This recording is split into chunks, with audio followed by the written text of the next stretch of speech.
Well, yet another development in India-Bangladesh ties, and this time the move is being made by Bangladesh. Bangladesh has now stopped yarn imports from India via the land ports that exist. Now, why have they done it? Well, it is largely being seen as a move to respond to India's withdrawal of transshipment facilities for Bangladesh.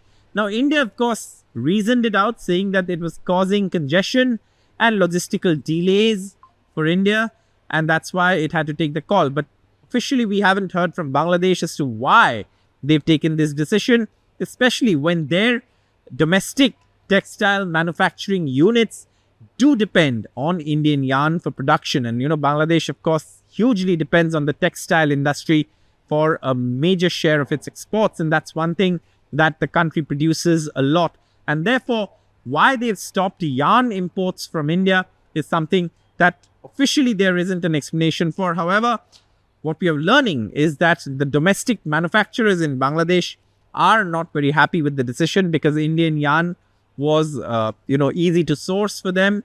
It was also economical to get it.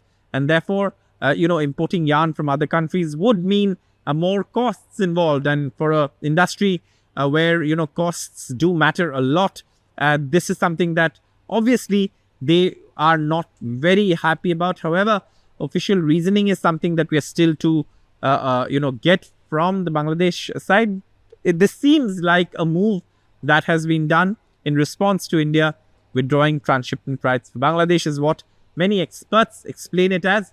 However, there seems to be, a reason lacking for it. Now, what are the ports through which this yarn used to come in to Bangladesh? This is basically, the land ports that exist at Benapole, which is where, the Benapole-Petropol border near, this is about 2 hours away from Kolkata. Then you have the Bhomra border, the Sonamasjid, Banglabandha and Burimari land ports. These are all ports that used to all, facilitate the import of yarn into Bangladesh for Bangladesh's textile industry. And that is something that obviously will now not happen at these ports. This order has been issued by the authority there in Bangladesh that controls all of this, and therefore this is being seen by many as a move by Bangladesh to try and respond to India's withdrawal of transshipment facilities. However, this is going to impact, as many say, domestic manufacturers in Bangladesh as well.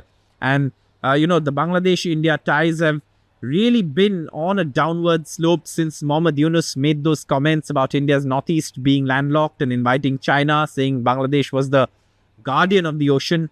Then, of course, Mohammad Yunus met Prime Minister Narendra Modi on the sidelines of the BIMSTEC Summit.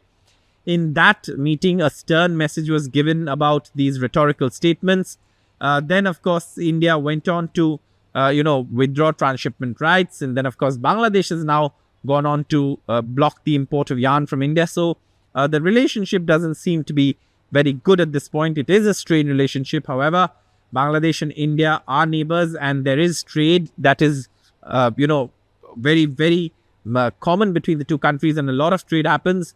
And therefore, many believe that perhaps it's in the best interests of both to try and improve the relationship. However, at this point, the statements that have been coming out of Bangladesh, especially starting with the statement from the chief advisor of the interim government and what has followed, the relationship continues to be strained, with Bangladesh now taking steps to block yarn imports from India. For more such videos where we go beyond the headlines and provide context, stay tuned to NDTV's YouTube platform. Thank you so much for watching. For all the news and updates, stay tuned to NDTV.